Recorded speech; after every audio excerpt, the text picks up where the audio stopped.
Vincenzo Pasquantonio. I'm actually, I am from the US. I'm from New Orleans, Louisiana. So I am an activist who then got into politics and government and organizing within these spaces. And now I am recovering from that, fleeing to academia. There's a lot of different takeaways.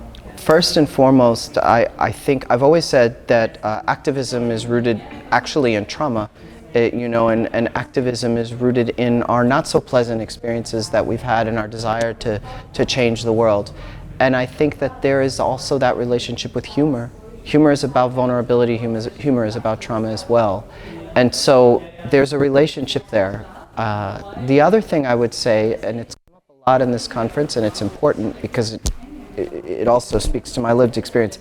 I'm here, as I said kind of jokingly before, to sort of heal, right? So I got into activism actually after what we call the federal flood, or what the most of the world calls Katrina. Our federal infrastructure failed, and 80% of my city was inundated for about 40 days underwater. And after that, I was a musician before, and after that, I just immediately sort of jumped into activism, and I didn't realize that 15 years had passed, and I had done nothing else but that. And there was a lot of burnout, and there was trauma rooted in that. I didn't even realize that. And being here around people who are human rights practitioners, who've allowed the space for humor, healing, and also the use of humor for subversion, they're creating a place for vulnerability, and in that place change can actually be made. So I think of that, and I also think of my own need to allow for my own vulnerability, because what good are we as advocates and activists if we don't allow for that, I think that where I come away with this is that there are certain values you go into human rights work with, and that humor is a very important value to hold. I don't know about a structure, an external structure. This is where we're going to practice humor, and that's not going to work. But, I've always tried, sometimes successfully, sometimes not, to create actual permission structures for community and for people with lived experience to inform policy in one way or another.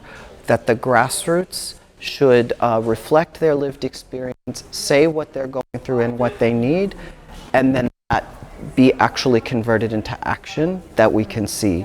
Because we're always going to get better policy when it is informed by lived experience. And humor, I think that's a value, and humor is a part of that, because humor is about subverting power structures as well.